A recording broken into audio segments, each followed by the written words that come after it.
Governança da inteligência artificial, tecnologia, energia, a realidade da inclusão digital e o futuro das regiões da Bahia. Esse é mais um podcast do Condado Digital, aqui com o idealizador do projeto e CEO do Condado Digital, Neilton Almeida, já com a gente aqui, já dizendo, e hoje nós teremos convidado um deles, e aí aproveitando e já dizendo que nós teremos convidados à distância. Hoje, pelo Zoom, por videoconferência, como a gente fala, né?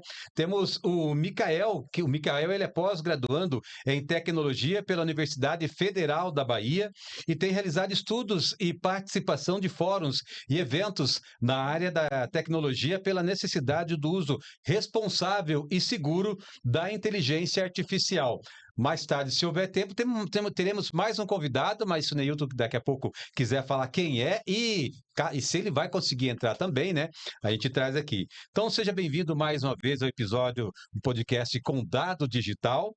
Hoje vamos falar sobre governança da inteligência artificial, inclusão digital, tecnologia, energia e o papel estratégico dos polos tecnológicos na Bahia, no cenário regional e global. Neilton, então começando pelo ponto central, o que significa a governança da inteligência artificial?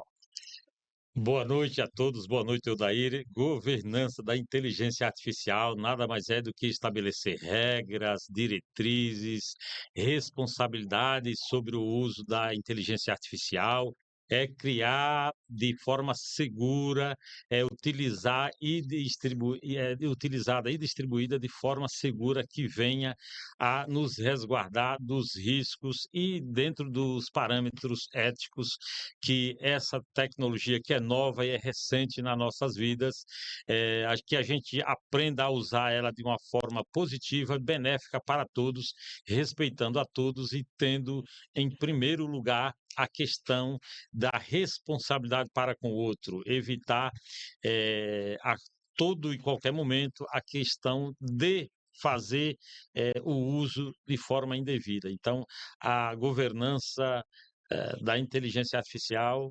significa algo muito importante para nossas vidas, né? A soberania digital, quem controla a tecnologia, como controla, o desenvolvimento, que é isso.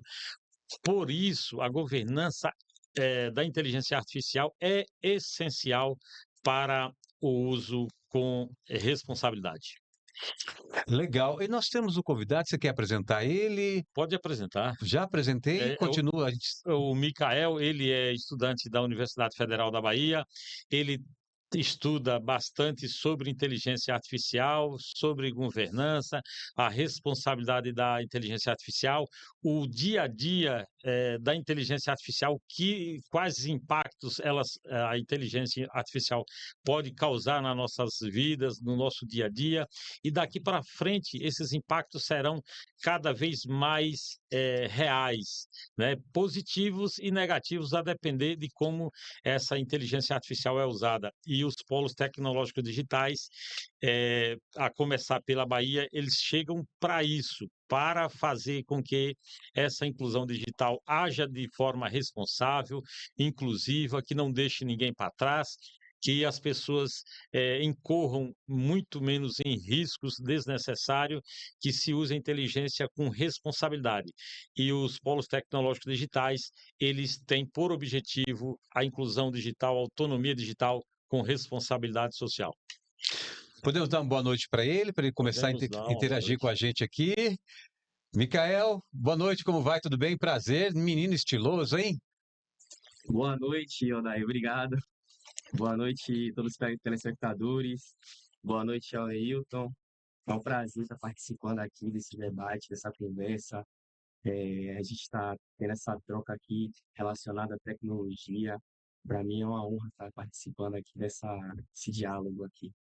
E falando um pouco sobre o que o Neilton trouxe, gostaria de complementar que na academia discutimos muito que a inteligência artificial ela não se trata mais de futuro, ela é o nosso presente. E como estudante da área de tecnologia, eu vejo que o desafio não é apenas aprender a usar a ferramenta, mas entender a lógica por trás dela para não sermos apenas consumidores, entende? Mas também, sim, criadores da tecnologia. Se a inteligência artificial começa a se autogerar, quem não entende de algoritmo e governança vai ficar à margem de toda essa nova forma de tecnologia e assim acaba gerando, né, o analfabetismo digital, que já é um novo braço da desigualdade, que a gente sequer conseguiu passar por essas nuances do analfabetismo no nosso país e agora a gente já vivencia o analfabetismo digital, que já é um novo braço da desigualdade. Muito bom. Então, aproveitando, eu continuando aqui com o Neilton, pode ter a participação também do Mikael, né? Neilton, para você, você tem dito que a inteligência artificial pode, em breve, começar a criar outras inteligências artificiais de forma autônoma e independente. O que isso significa para a sociedade e, em especial, para os baianos que deverão estar atentos, deverão estar tendo acesso aos polos tecnológicos digitais? Rodair, muito boa pergunta. Até aqui, foram os seres humanos que tiveram ali o papel de criar a inteligência artificial, né? A inteligência artificial, ela é uma reserva de toda a aprendizagem do que faz os seres humanos. Só que nós já estamos no estágio aonde a inteligência artificial vai criar sua própria inteligência artificial, ou seja, imagina você o quão complexo e o quão arriscado é uma sociedade sem inclusão digital no momento que a inteligência artificial recria a si mesma. Corre um sério risco se a gente não tiver uma inclusão digital de forma crítica, analítica e que saiba o que está fazendo com essas tecnologias, de sermos cobaias Sim, da inteligência artificial. Então, nós seres humanos temos um cuidado para com o outro, e a inteligência artificial vai ter esse cuidado para conosco? exatamente. Certamente não, né? Sim. Então, é aí que se faz muito relevante o papel da inclusão digital, o papel da autonomia digital, devemos não perder de vista esse momento. Nós estamos num momento crítico de virada de chave, é aquilo que o Mikael falou há poucos instantes. Nós já estávamos preocupados e, de certa forma, ainda deficientes, sem conseguir atingir metas da Unesco, de estudo, de aprendizagem, ainda estávamos nos alfabetizando do que é um ambiente nosso, que é Uhum. das linguagens, que é da educação. E agora a gente tem que aprender antes de acabar de aprender, de terminar de aprender, de passar por um processo que o Edgar Morin frisa muito essa questão da aprendizagem constante e sempre renovadora, né? Nós agora temos que nos renovar ainda mais para fazer o uso da inteligência artificial de forma segura e que venha nos resguardar. Mas isso já estamos entrando numa fase que os sistemas avançados começam a otimizar, a gerar novas versões de si mesmos, forma autônoma, independente, e devido a esses avanços da inclusão digital, se faz necessário para que haja autonomia digital e segura e responsável, os polos tecnológicos digitais. O grande papel da inclusão digital, que na real a gente chama inclusão social pelo digital, mostrar a urgência do quão democrático precisa ser o aprendizado, a inclusão, a autonomia digital para a geração de renda, riquezas, aprendizado, capacitação, desenvolvimento econômico e social de uma forma abrangente que até aqui não se pensou ainda, Uhum. não se fez isso, né? Se isso apenas fosse questão de países ou regiões que tivessem acesso a IA, era coisa setorizada, regionalizada, mas hoje é para o mundo. Então, hoje o cidadão ele faz parte do mundo e quando ele está dentro da tecnologia, tem como ele dominar esse mundo. Se ele estiver fora, simplesmente ele vai ser aquele sujeito que, ao invés de se beneficiar da tecnologia, a tecnologia vai causar impactos negativos, o que fez conosco em toda a história. Odair, só para ilustrar aqui como que nós avançamos e estamos ainda avançando no processo de ensino e aprendizagem. Há pouco tempo, há 40, 50 anos atrás, a sala de aula, você chegava na sala de aula, o aluno se deparava num primeiro dia, em cima de uma mesa dessa aqui, desse podcast que a gente está, com porções de grãos de feijão, sal grosso, milho, é, e, e uma palmatória com um furo no meio, que aquele furo no meio era para doer mais, né? Na hora que ela fosse, o sujeito, o aluno tivesse dificuldade de aprendizagem, ele recebesse uma palmada, aquele furo no meio da palma fazia com que a compressão do ar na palma da mão causasse ainda mais dor, mais Dor. sofrimento.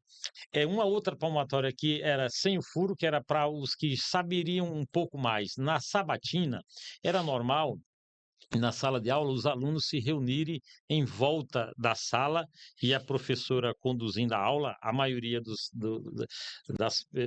profissionais eram professoras e tinha o título do Exército Brasileiro, só para tu ter ideia, qual era o nível de autoridade do professor. E uma régua de madeira de 1 metro e um quadro, uma lousa, atrás das costas dela, e ali estava uma pessoa com grande autoridade, e reconhecido essa autoridade socialmente, pelos pais, pelos alunos, era inquestionável a autoridade do professor. Exatamente. E esse professor, lá no processo de ensino-aprendizagem, aquele aluno que tivesse mais dificuldade de aprender, ele era exposto a castigos, né? Por quê? Porque não se tinha ideia do que era cognição, do que era conceitos. Se pensar num Celeste Freinet, Maria Montessori, Vygotsky, aquela abordagem que Paulo Freire faz, né? Que Paulo Freire, na real, não tem uma teoria freiriana, né? Mas tem abordagens freirianas, né? Que é a educação opressora, aquele Uhum. processo, né? Então, a gente evoluiu bastante nessas questões, que nem diz o Edgar Morin e diz outros especialistas. Mas, no quesito inteligência artificial, a gente ainda está no processo de aprendizagem e de uma forma que tem que colocar a mão na massa para aprender. Nós não temos mais tempo de ir para o banco da escola para aprender inteligência artificial. A inteligência artificial hoje é por imersão, é por experiência. E aí é que está ou pode estar o perigo. Legal. Aproveitar e perguntar para o Mikael também a opinião dele sobre essa pergunta, Mikael. Olha, eu costumo dizer assim que a inclusão digital que a gente defende dentro da universidade, ela vai além da gente entregar um celular, um notebook, um tablet na mão das pessoas. Um exemplo dos meus tutores na Universidade Federal, eles sempre reforçam que a tecnologia precisa de propósito social. Eles orientam que a capacitação técnica deve chegar ao campo, à periferia, com a mesma qualidade que chega nos grandes centros. Porque, assim, a gente acaba não tornando a ponte, não existe, a gente bloqueia essa ponte, sabe? Sem essa Uhum. ponte entre o saber do acadêmico e a realidade do rural, ou da urbana, das periferias, a tecnologia ela não vira uma escada, ela acaba virando um abismo. Então, assim, a gente, além do aparelho tecnológico, a gente tem que reforçar o ensino também, sabe? A forma que a gente capacita essas pessoas, pois a gente entende que o uso da tecnologia de forma cidadã não é somente quando a gente utiliza aquilo como usuário, mas sim quando a gente é produtor daquela tecnologia, entende? Legal. Tem uma outra, mas eu vou fazer uma pergunta aqui para o Neilton, depois a mesma para você de novo, viu, Mikael? Neilton, então a inclusão digital, ela não é apenas uma questão social, é também estratégica desse ponto de vista? Olha, a exclusão digital, ela aumenta, pela IA, ela vai aumentar drasticamente a falta de oportunidade para as pessoas. Uhum. Então, a inclusão digital, ela é importante porque ela serve para o desenvolvimento econômico e social e uma aprendizagem de forma responsável e inclusiva para que o sujeito tenha autonomia. Quando se fala autonomia digital, qualquer um de nós hoje podemos trabalhar a partir do nosso home office, da nossa casa, ter um salário bom, Uhum. ser protagonista da sua renda, do seu trabalho, da sua forma de viver, de se relacionar, porque você vai ser um dominador. A inclusão digital, ela tem a oportunidade, ela dá a oportunidade para o sujeito, de ele ser protagonista. E quando ele não consegue, ele vai ficar fora desse processo. E é interessante que a gente promova a inclusão digital, e não é só para o jovem, é para todos, é para os 50 a mais, é para os 60 a Perfeito. mais, é para uma pessoa comum de qualquer região da periferia, de uma grande cidade, do campo, da fazenda. No nosso projeto, a gente diz, o nosso slogan é: da cidade à fazenda, o futuro é digital. Hoje, se você pegar uma cidade que nem Salvador, o que ela tem de pessoas na periferia. Não sei se você conhece bem Salvador, Não conheço, só, mas só da televisão. eu conheço razoavelmente bem. Ela está na beira-mar, na beira da Bahia, na Baía de Todos os Santos. Aí ela pega uma parte sentido Camaçari, aí tem onde fica o aeroporto, Lauro de Freitas, Camaçari, que havia parafusos ali, que está bem modernizada, duplicada, um trabalho muito bem feito. Mas à margem dessa rodovia tem as Cajazeiras, o bairro Cajazeiras, que vai de 1 ao 11. E o que é que acontece? Cajazeiras é um bairro do tamanho de São José dos Campos, do tamanho de Feira de Santana, mas com muito menos oportunidades, sem nenhuma infraestrutura do que tem São José dos Campos hoje. São José dos Campos e Campinas são as cidades mais tecnológicas no Brasil hoje.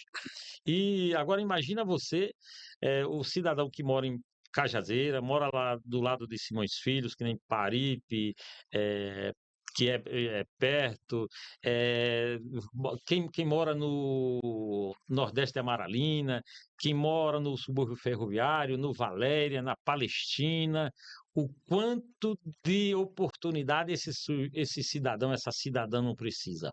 E é possível de se fazer a tecnologia chegar a eles? Lógico que é. Hoje, a tecnologia te dá oportunidade nos esportes, na Sim, educação, na moradia, no acesso à moradia, no conhecimento, na saúde, no bem-estar, no trabalho, na renda, desenvolvimento social e econômico, todos os setores, né? todos os setores. Então, sem tecnologia hoje, não tem como alguém sobreviver de forma digna. Infelizmente ou felizmente, Isso é. eu Não não, dá para. não dá, não dá. Tá? Então, isso é algo que a tecnologia, ela é uma oportunidade de inclusão, desde que seja pensada de uma forma democrática. Eh, um jovem, um rapaz, hoje, ele aprende com mais facilidade, porque faz parte da realidade dele. Mas um sujeito de 50 a mais, 60 a mais, ele, da área urbana e rural, ele tem capacidade e competência de ser incluído nesse processo de se beneficiar da Sim, tecnologia mesmo, né? perfeito.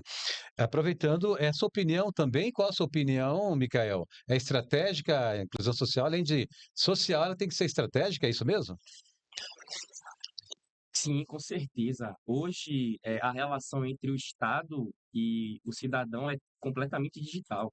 Desde a declaração de imposto de renda, tem o agendamento de serviços de saúde, ou até na obtenção de documentos, tudo passa por aplicativos. Então, a gente passa por dois tópicos, que é a acessibilidade, porque quem está fora do mundo digital acaba tendo que enfrentar filas ou ir um processo super, hiper, mega burocrático, e também no ponto de transparência, né? Porque todas as informações dos gastos públicos, de licitação, todas estão na internet, e quando a gente não tem esse conhecimento de estar acessando aquilo ou de interpretar aquelas informações, acaba que a gente é cerceado daquela informação e a gente não está tendo a utilização, como eu disse, a utilização da tecnologia de forma cidadã. E Um exemplo que eu posso trazer também de Uhum. um momento que a gente viveu é a pandemia, que ela veio, né, para Sim, escancarar em nossas faces o quão o nosso país está atrasado, tanto na qualidade das tecnologias que são oferecidas, quanto na qualidade dos usuários. Então, é um grande impasse que a gente vive no nosso país atualmente. muito bom. Eu vou aqui, nós vamos encerrar esse bloco aqui, fazer esse corte aqui. Daqui a pouco a gente começa o próximo bloco. Já quero aproveitar,